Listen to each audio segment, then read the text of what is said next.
අවාසනාවක්ද පිංහතුනි මොන අවාසනාවක්ද මේ සතර අපාදුක දකින්න ලෝභ ද්වේෂ මෝහ සිත අද්දර සෑම මොහොතකම සතර අපායේ සැඟවිලා තියෙනවා මයි පිංහතුනි එනිසා මේ සුන්දර වෙසක් පෝය දවසේ මේ සංසාර බය මතු කරගන්න පිංහතුනි දැන් ඔබට මන් සුන්දර චතුරාර්ය සත්‍ය ධර්මයන් මතු කළා දුක මතු කළා දුකට හේතුව තමා තුළින් සකස් වෙන තෘෂ්ණාව මතු කළා සතුරා ඉන්නේ කොහෙවත් නෙමේ ඔබේ සතුරා පරනිම්මිත වසවත්තේ ඉන්න මාරයා නෙමේ ඔබ මාරයා සතුරා හැටියට දකින්න එපා මාරයා ඔබේ පස්සේ ළඟයි ඉන්නේ පිංහතුනි ඔබේ මාරයා පංච උපාදානස්කන්ධය කියලායි බුදුරජාණන් වහන්සේ දේශනා කරන්නේ ඔබ රූපය කෙරෙහි තෘෂ්ණාව ඇති කරගන්න මොහොතේ මාරයා ඔබේ පස්සේ ළඟ හිටිය පිංහතුනි තෘෂ්ණාව කියන මාරයා එනිසා මාරයා කියන්නේ තෘෂ්ණාව කියලා හඳුනගන්න වසවර්ති දිව්‍ය පුත්‍රයා මාරයා හැටියට ඔබ දකින්න යන්න එපා දැක්කොත් ඔබ සියල්ල වරද්ද ගන්නවා පිංහතුනි මාරයා ඉන්නේ පස්සේ අද්දරයි අධ්‍යාත්මික රූපය බාහිර රූපය විඤ්ඤාණය එකතු කරන පස්සේ අද්දර මාරයා ඉන්නවා පිංහතුනි ඒ පස්සය තෘෂ්ණාවෙන් තෙත් කරලා ඇලීම් ගැටීම් උපේක්ෂාවන් ඔබ තුළ ඇති කරලා දෙන්න එනිසා මේ මාර ධර්මය කියන්නේ තෘෂ්ණාවයි කියන කාරණය තේරුම් ගන්න ඔබ තෘෂ්ණාවෙන් නම් කටයුතු කරන්නේ ඔබ මේ රූප වේදනා සංඥා සංකාර විඤ්ඤාණයන් කෙරෙහි තෘෂ්ණාවෙන් නම් සතුටු කරන්නේ මම කියන ඔබ මාරයා කියලාම මාරයා ඔබමයි තෘෂ්ණාව මාරයා පිංහතුනි ලැජ්ජ වෙන්න ඒ මාර ධර්මයට ඔබ තුළ වැඩෙන්න දෙන්න එපා පෝෂණය වෙන්න දෙන්න එපා මාරයා කියන්නේ මොනසා පිළිකුල් ධර්මතාවයක්ද සාරා සංක කල්ප ලක්ෂ ගානක් අපේ ජීවිත කාලකන්නි කලා පිංහතුනි අපේ ජීවිත කාලකන්නි කලා ඒ කාලකන්නි කලා කියන වචනය මම පාවිච්චි කළේ මේ ලෝකය කාලකන්නි ලෝකයක් කියන වචනය මම පාවිච්චි කළේ කාලය කාදැම්මා වූ ලෝකයක් පිංහතුනි කාලය කාදැම්මා වූ ලෝකයක් අවිද්‍යා පච්චයා සංඛාරා සංඛාර පච්චයා විඤ්ඤාණං කියන ධර්මතාවයන් තුල සාරා සංක කල්ප ලක්ෂ ගානක් කාලය කාදමපු ජීවිතයක් මට තියෙන්නේ පිංහතුනේ මා දැස් දෙක පියාගෙන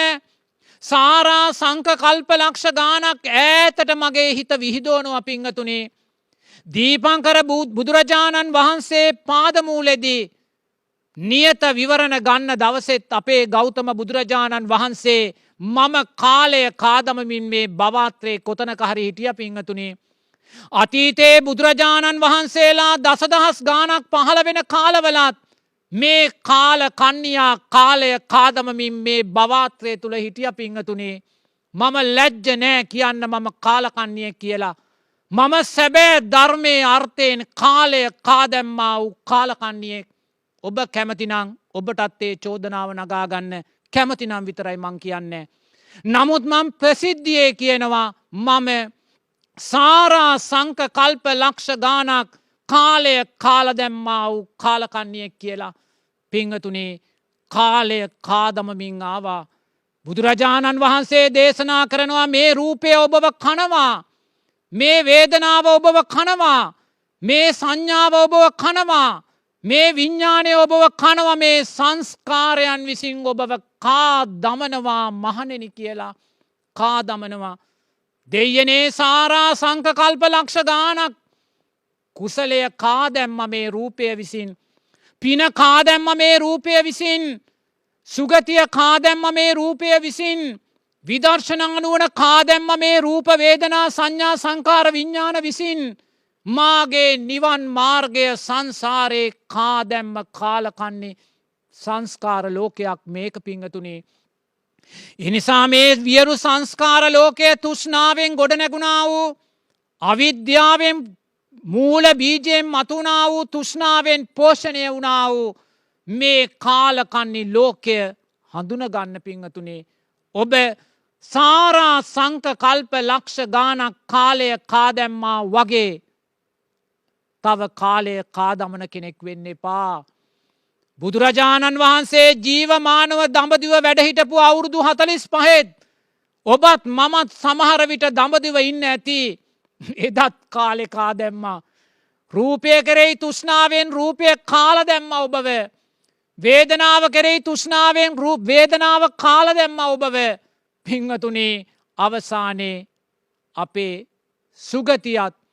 අපේ භව නිරෝධයත් උතුම් අධිගමයනුත් සියල්ලම කාදාපු පිරිසක් බවට අපි පත් වුණා. තවත් ඔබේ ජීවිතය